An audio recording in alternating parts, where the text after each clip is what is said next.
Okay. So we can say that the movement, so the property of migrate, is a property of many organisms. So we know that big animals it move for hunting, for looking for food, for looking for better climate condition, or for reasons that still we are not able to understand. But so just to say, this is this website where you can find a lot of information about quantitative analysis of big animals migration. But not only microscopic organism is moving, also microscopic one is moving. So, and here there is a nice example of amoeba moving, and this is a paramecium. This is two kind of protists. I'm sorry, on my computer you can see the movie of amoeba, but not here. It's okay. At least we have one example. So you can see that also microscopic organisms are moving, and they are moving for probably exactly the same reason of the other. So looking for food, find a better environment, or just escape from predator or whatever. But the strategy they use to move can be very different. And also cells are moving. So what is known from a long time is that you just extract cells from a tissue, and then you easily put in a glass slide. They are able to migrate. So okay, here you can see a neutrophil that is just chasing from this bacteria. So that's it's okay. That is a bit in vitro, but also in the body that is working every day, because you can think that like dendritic cells, sentinels of the organism, they're looking for pathogen, and so they scan the peripheral tissue. So like this cell now is scanning for this bacteria, at the end he eats it. But unfortunately, migration has a crucial role also in pathological condition, because you can imagine that when a cell is escaping from a primary tumor and start to migrate, it will reach other sites in the body, and there will settle and form a new tumor, so the metastasis formation. And what I was interested in, so what is known is that the cell move relying on the actomyosin complex, and what I was studying in the last years was to understand how the property of this machinery is directly linked to the final path, so to the trajectory of the cells. And what was missing at that time was a way to have a kind of standardized or wide study observation of different cell type, but in standardized condition. So we can look this problem in another way and imagine that a kind of race is a standardized condition, because in this race you have different runners, but all have to follow the same track and to respect the same rule. So this is another way to look at the problem, and the question is if it's possible to do this kind of process with cells, sorry. And the answer is yes. At the end, you can translate the same process in cells. You can force cells to adhere on track. They are quite fine and move on it. That is fibronectin treated line, cell adhere on it and move. So at the end, it's possible. So it's possible to force the cell to compete and observe different cell type in exactly the same condition. So sometimes to be possible is not enough, but we managed to organize this first cell race with the support of Nikon and Saitu. So Nikon was the company that support the race, because 6 Nikon centers in the world participated to the race, and they did experiment for this game, we could say. And Saitu was the company that provided the plate, so the tracks that I showed you before. So the race was organized in this way. The 6 Nikon centers collect the samples from their regional place, and after they perform the experiment, and they collect the data, and the data after was analyzed in the Mathieu lab in Paris.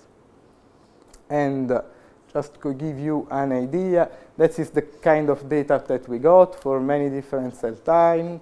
And what you can see, that there are cells that are quite long, there are small cells that are not moving, cells that are moving, cells that are moving in a strange way, just extend one arm and after retract the others.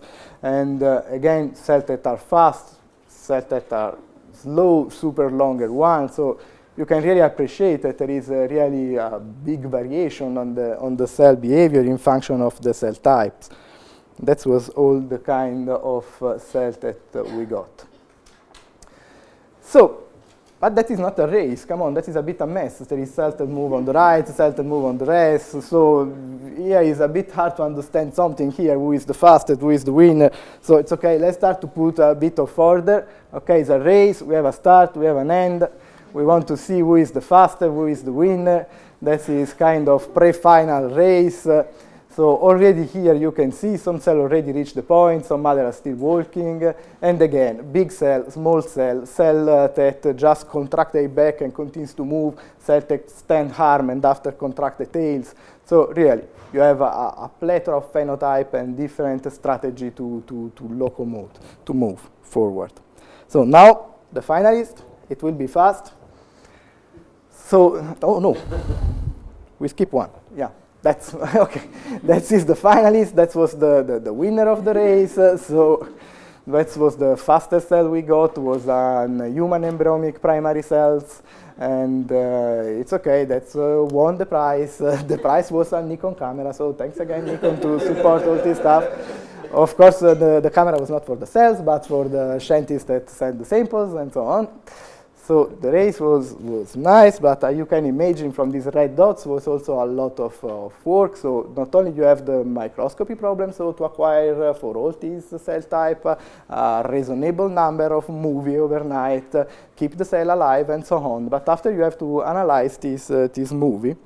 So what we did was a bit, easy. So we look at the nucleus, we segment the nucleus, and we track the nucleus over times. So at the end of the story, we have plenty of this linear trajectory of cells. And what we did, we analyzed this trajectory.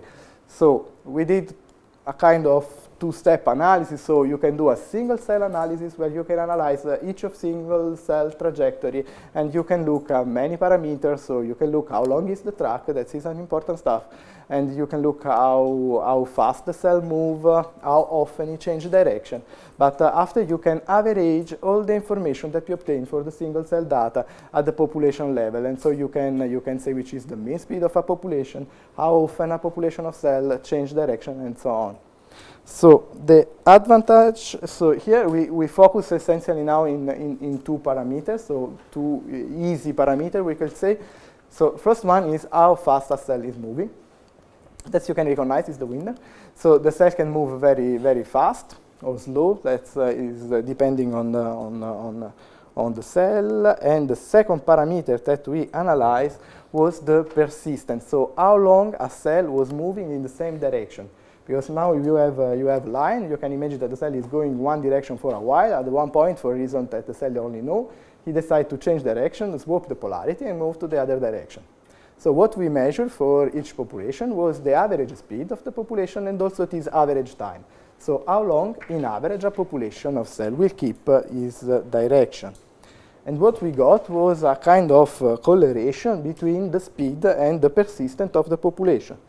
So what we got is that faster was a population of cell, and longer it will keep to move in one direction.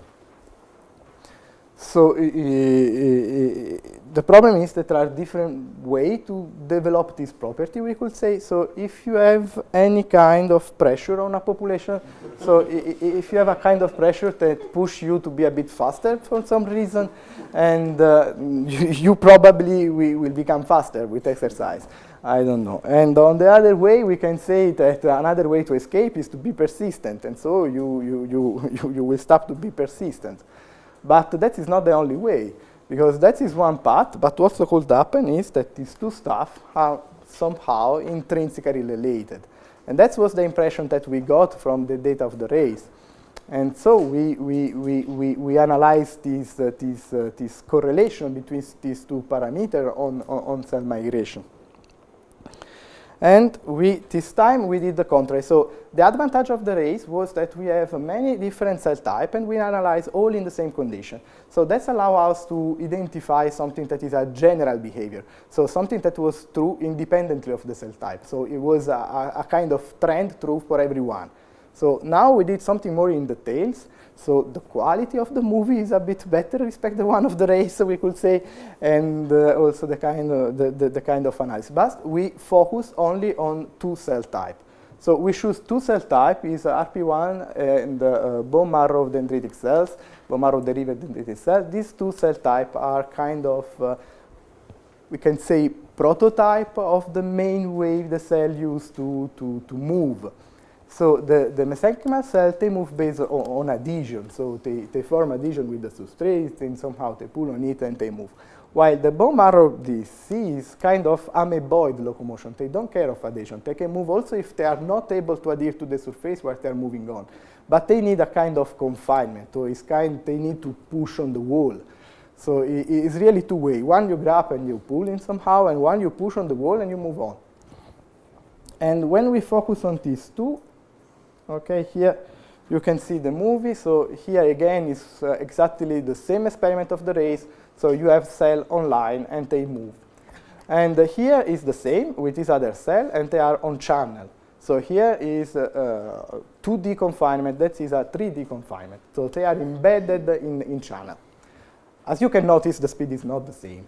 That was already known that, okay, cell that doesn't, so amoeboid cells are one order of magnitude faster than the other.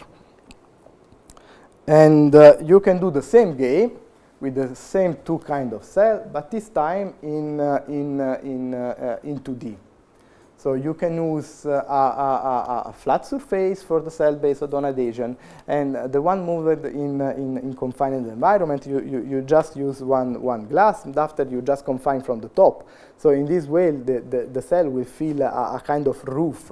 So they can move exactly like in a channel, but with another degree of freedom, because this time they are not forced to be polarized in one direction, but they can move freely in 2D. And we did a step forward, because we look also in kind of 3D, because what we can do is in the same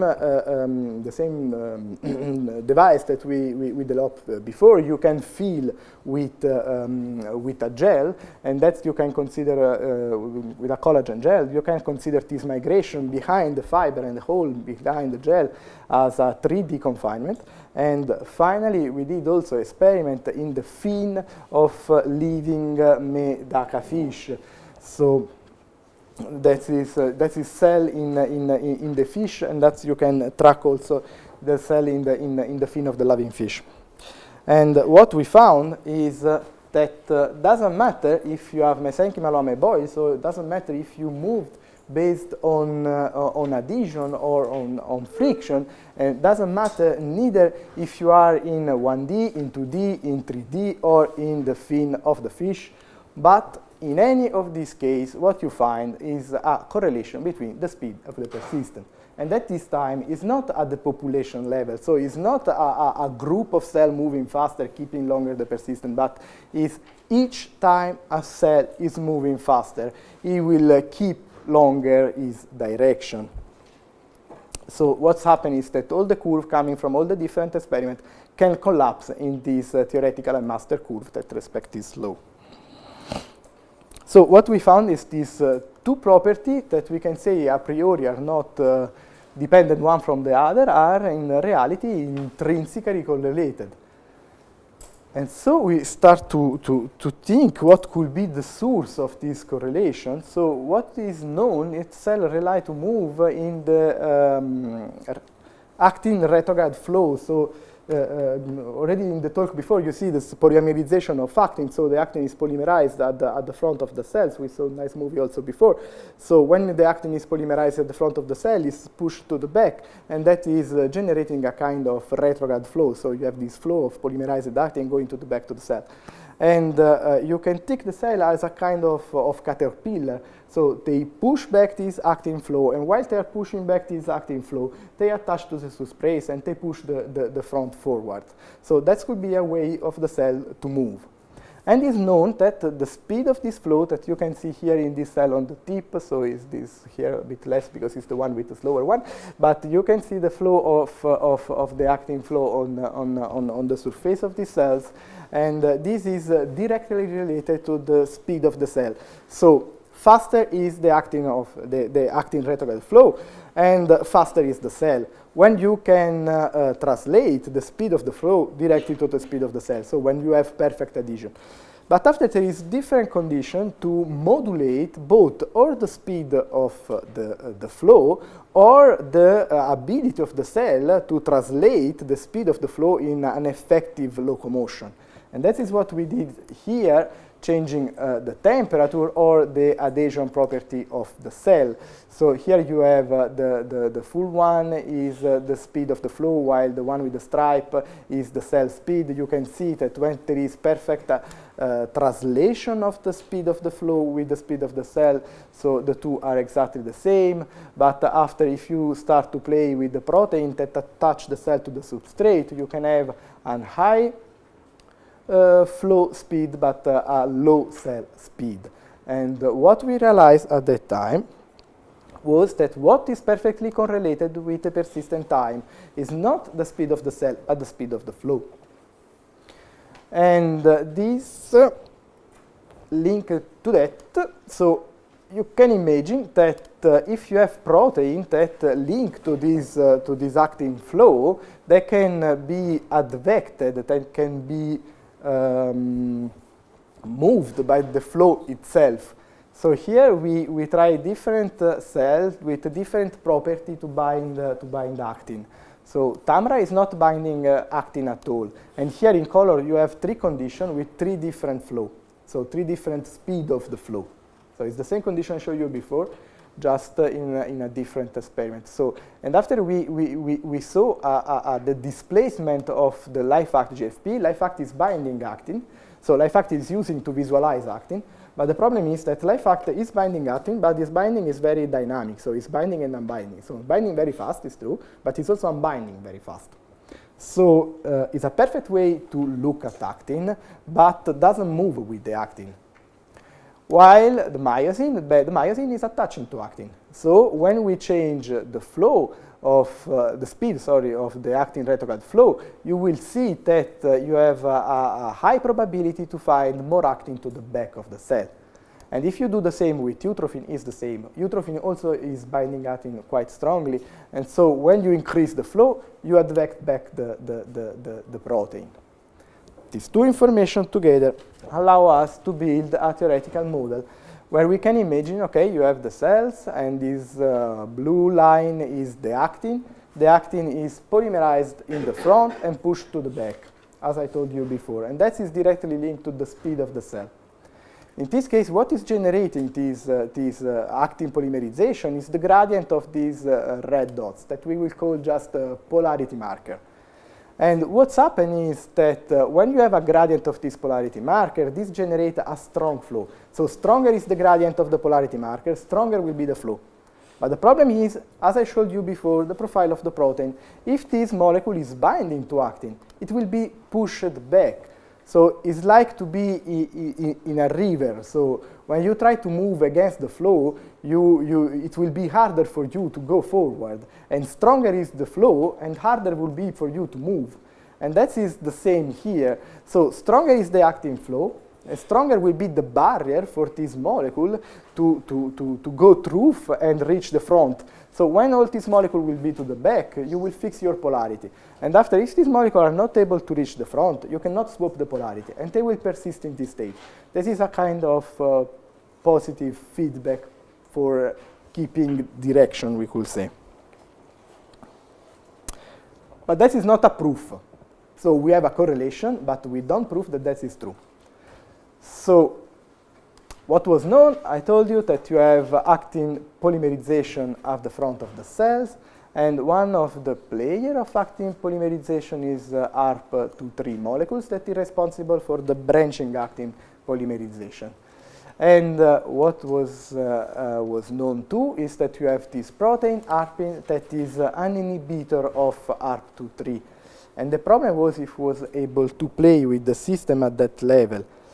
So, as Matteo Coppe showed you this morning, we took advantage of these optogenetic tools. When I say took advantage, means that really we went to knock to the door of the Coppe lab, and it was so nice to collaborate with us, and we built these two systems. So, as he showed you, you have these two elements that when you shine blue light, they will bind. And we built this system with ARPin, the inhibitor of ARP23, so of actin polymerization, and LifeAct and eutrophin. We know that LifeAct is not displaced back by the actin retrograde flow, while eutrophin is advected to the back of the cell. So what we expect from a system like that is that when we illuminate the system, so if we don't illuminate the system with blue light, we have an excess of ARPin, and so what would happen is that we inhibit the polymerization of the actin at the surface of the cell. But then, when you illuminate the system with blue light, these two will bind, and in the case of LifeAct, what will happen is that it will bind to LifeAct, so it will colocalize with the actin. But after the binding with LifeAct is not enough to depauperate the front from the ARPin. So the ARPin will be always there. What's happened with the eutrophin? With the eutrophin will be that when you link the ARPin to the eutrophin, the link of eutrophin with the actin is strong enough to be pushed back to the cell to the back of the cell, and you will free the front from ARPin, and so ARP23 can do its job again. So now, stop withdrawing, go back to cells. So that is just the ARPin. So we look at the localization of the inhibitor of the ARP23, polymerization, you shine blue light, nothing happened. So that is just control. When you do the same with LifeAct, what's happened is you shine blue light, and you see that this time the ARPin is localizing where you have the actin. So it's following the actin, but is not advected to the back of the cell. And now, if you do the same experiment, but this time with eutrophin, what you see that when you switch on the blue light, it localizes with the actin, but is also advected to the back of the cell. So we quantify this phenotype, and what we got, so that is exactly the same that I showed you before. So you can measure the intensity profile of the protein along the tip of the cells, and what you see that in the case of ARPin alone, you have a kind of profile like that. So LifeAct is able to push to the back the protein, but we could say probably not enough, while the link with the eutrophin is pushing back the protein a lot. So you have really a relocalization of the protein to the back. And if you go to see the effect on the speed and on the persistent that are linked, as we finally prove, what you can say is it's okay, ARPin alone will slow down your cell and will have the same effect on persistent. With the LifeAct construct, you are not able to rescue your phenotype, while with the eutrophin 1, you go back to the level of the speed of the control, but also the persistent is increased.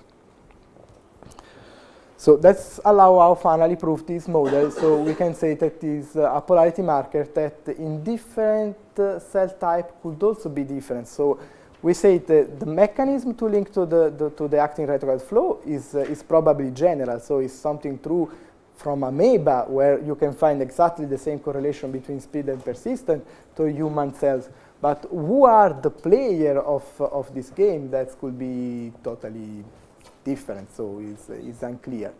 And also the number of players could be different. So it could be true that just one molecule is doing the job, but you can also imagine that you have a more complex system where more than one molecule are kind of flip-flop distributed, so where you have one, you don't have the other.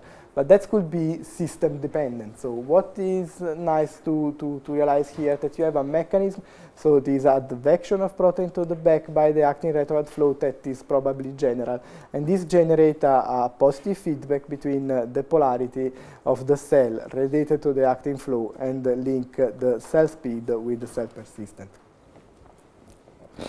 I'm done. So I thanks all the people working on this project.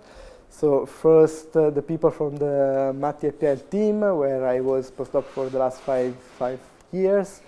The people from the microsys lab, that is the people doing the measurement of the actin retrograde flow in different conditions. And after two groups of theoreticians is the group of Raphaël Bortelier and Nils Gove. And after Mathieu Copé, that you know this morning, with the postdoc working in Int'l lab, Simon de Becot help a lot with optogenetic tools. And finally, Carolina Large Crespo from Milan, and she provided the data of the cell moving on the fin of the living Medaka fish. And finally, so now I am not in Curie anymore. I am in IFOM, where I set up my lab. So now it's a small lab. We are just in two, me and Paulina, but we think to grow in the next months. If I can, I would like to leave you with this one.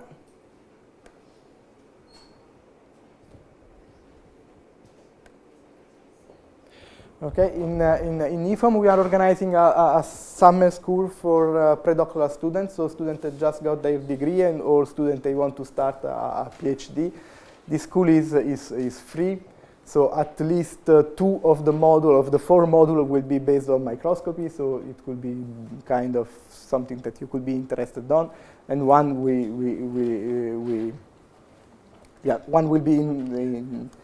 one will be devoted to control cell shape, so to use the same device used for the cell race, but to control the shape of the cell in different way.